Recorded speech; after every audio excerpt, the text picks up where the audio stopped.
no one's gonna fucking come to help me. No one's gonna fucking come to help me. It's fucking me against me, period. And so I had to man up. And I said, the first thing I gotta start doing is facing every fucking fear I have. No matter what the fuck it is, man. And these things will keep me up at night. No one, people who are hearing this shit, they will never really understand and grasp when you face these things, so many things, how they keep you up and haunt you at night. There's a lot of people out there that don't talk about it. I mean, and so that's what it did. And I had two options.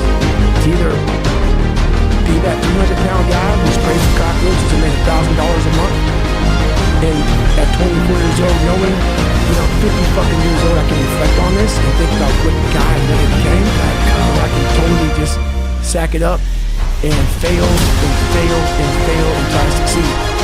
So I started calling recruiters up. I said I was gonna be a fucking Navy SEAL. And every recruiter, so there's a weight and height, so weight and height to get in the military. And I was 6'1" and 297. And I had prior service, which was a big deal. So I called all the recruiters up and all of them said, hey, how tall are you? Blah, blah, blah. We got into conversation to see if I was even qualified. And by the time I got to my weight, phone would hang up pretty much like, hey, you know what? Call somebody else, try to get in the reserves. So I tried to get in the reserves. And I called this guy named Steven Salgio, recruiter up. He said, hey, come on in. He saw me, put me through the weight standard, all this sort of stuff. And to get into the class I had to get into, I had to lose a version of 6 pounds in less than 3 months. So I was like, fuck that, I can't do that. Grab a chocolate milkshake and look back to Uber. I'm going back to work, man. This is my life. So in this job, when you're looking for cockroaches, looking for roaches, this next morning or this next night, I went to work and I hit all that cockroaches too much. I hit the mother load of cockroaches. And this restaurant got full of cockroaches and rodents and everything else. And I sat there and I said, this is my life. I said, this is my life. You are exactly who the fuck, this is it. And I said, this ain't gonna be it for me. So in that restaurant, I quit my job, left my canister in that restaurant, my spray canister, got back in my Ecolab truck, and I went home. And I started working out like somebody, I became the most obsessed person on the planet Earth. And I was basically, I had to invent a guy that didn't exist. I had to invent a guy that can take any pain, any suffering, any kind of judgment, be called nigger, be called whatever the fuck in the world, and be able to stand in the fucking room and say, go fuck yourself. I had to build this callous mind, and I built it through suffering. I built it through downright fucking just crushing myself. If it was raining outside at 3 o'clock in the fucking morning, if it was snowing, the first instinct is don't go out there and do shit.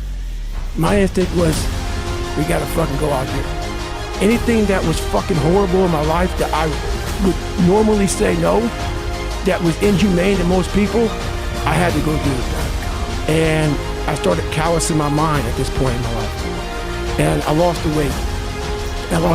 And I went back to the recruiter. I got into that class, and I went through 3 Navy SEAL Hell Weeks in 1 year. Only guy to ever be in 3 Hell Weeks in 1 year, to my knowledge. The first one I didn't make it through. The next 2 I did. And that I just didn't. I didn't stop anymore from there.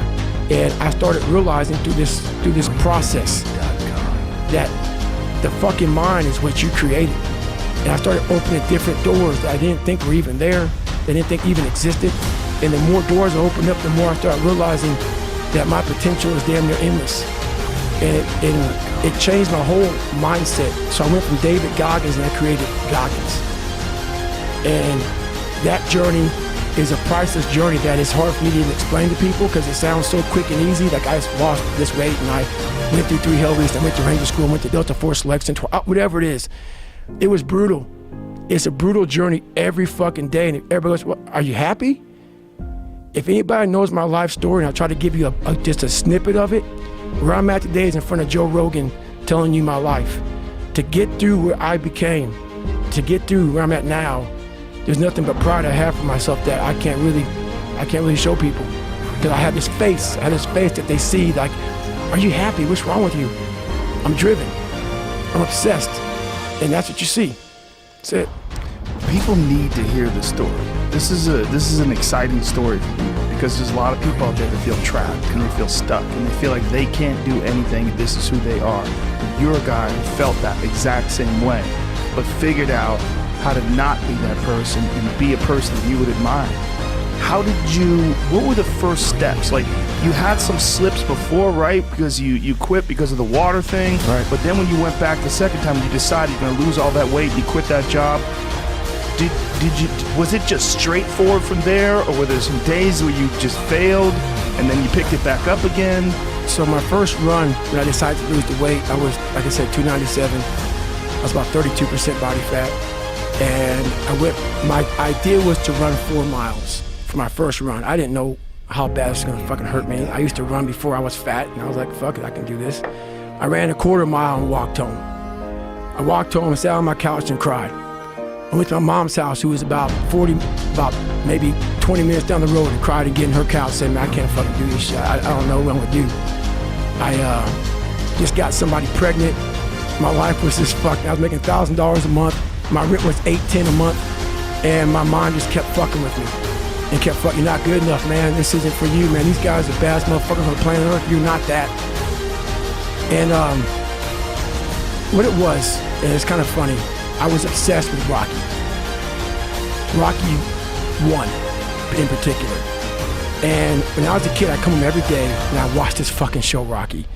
And I would fast forward with the little VHS tapes to round 14. Round 14 fucked me up like nobody's business. Why? This song came on, right? So when I bought the pull-up record, I listened to the song for 17 hours. It's 2 minutes and 13 seconds. And I'm able to visualize and dream like nobody's business. And I know that I can create a vision that many people can't. And I work for it. So the vision I had was when Apollo Creed beat the fucking shit out of Rocky, beat the shit out of him, he kept fighting. He was a dumb fighter, couldn't read, that was me. Couldn't read, couldn't write, just punchy, everything about him. And Rocky Apollo beat the shit out of him. He was in that corner and everybody was saying, stay the fuck down. And him getting up, Apollo Creed raised his arms up in the fucking air, turned around, thought he won the fight. He turns around and sees this guy getting up, and it was the face of Apollo Creed that changed my life. The face of Apollo Creed. It was like, just by that motherfucker getting up, not winning, just by him getting the fuck up, Apollo Creed was champ, he was the best. Rocky had taken his soul, had literally taken his soul. His head goes down, he looks down like, what the fuck are you? I wanted to be that, not Rocky. I wanted to be the guy that people looked at. I don't care if you liked me or didn't like, I don't care. But it said, this motherfucker is gonna keep coming after whatever the fuck is in front of him. I wanted that. I wanted that worse than anything in the world. So that is, I kept picturing me falling down and getting up, and every motherfucker that called me nigger, I was dumb. Even myself, I wanted to feel something besides defeat. I wanted to just go the distance.